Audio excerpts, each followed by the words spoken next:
নমস্কার, একটু আপনার পরিচয়গুলো বলবেন, কোথা থেকে আপনারা আসছেন? জি ম্যাম, আদাব। আমরা বাংলাদেশ থেকে আসছি। আচ্ছা। আর হলো এক বাংলাদেশ কোথা থেকে? বাংলাদেশের পঞ্চগড় থেকে আসছি। কত বছর আপনাদের বিয়ে হয়েছে? আমাদের বিয়ে হওয়ার 5 বছর হলো, 5 বছর রানিং চলতেছে। তো আমরা বাংলাদেশে অ্যাট ফার্স্ট ডক্টর রেজা স্যারকে দেখাইছিলাম। তো ডক্টর রেজা স্যার কিছু টেস্ট দিয়ে আমাদেরকে রেফার করে দেয় যে শিলিগুড়িতে ভালো কোনো ডক্টরের কাছে পাবা। তাছাড়া আমাদের ওইখানে একজনকার ডক্টর প্রসেনজিৎ স্যারের কাছেই সাকসেস হয়েছে, টুইন্স বেবি হয়েছে। ওই সুবাদে আমরা এখানে আসছি।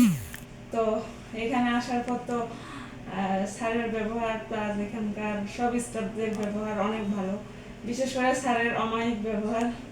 আর আমরা যে মনে করেন আমরা পেশেন্ট, আমরা যে একটা জানবো যে স্যার এটা কি স্যার একেবারে সুন্দরভাবে শুনে, সুন্দরভাবে বুঝাই আমাদেরকে দেয়, মানে একটা আশ্বাস রাখে যে না আমরা আমাদের হবে, ইন ফিউচারে আমাদের বাচ্চা কাচ্চা হবে। এখন তো আপনি প্রেগনেন্ট, কত মাসে? আলহামদুলিল্লাহ 12 উইক। ওকে, এবার দেশে ফেরার পালা। হ্যাঁ হ্যাঁ, একবার খুশির সংবাদ নিয়ে আপনি দেশে ফিরছেন, অনেক অনেক শুভেচ্ছা রইল।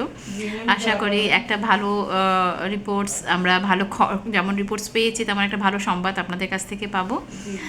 অনেক অনেক ভালো থাকবেন। আপনাদের এই সুন্দর ভাবনাটা আমাদেরকে জানানোর জন্য অনেক অনেক ধন্যবাদ। আচ্ছা।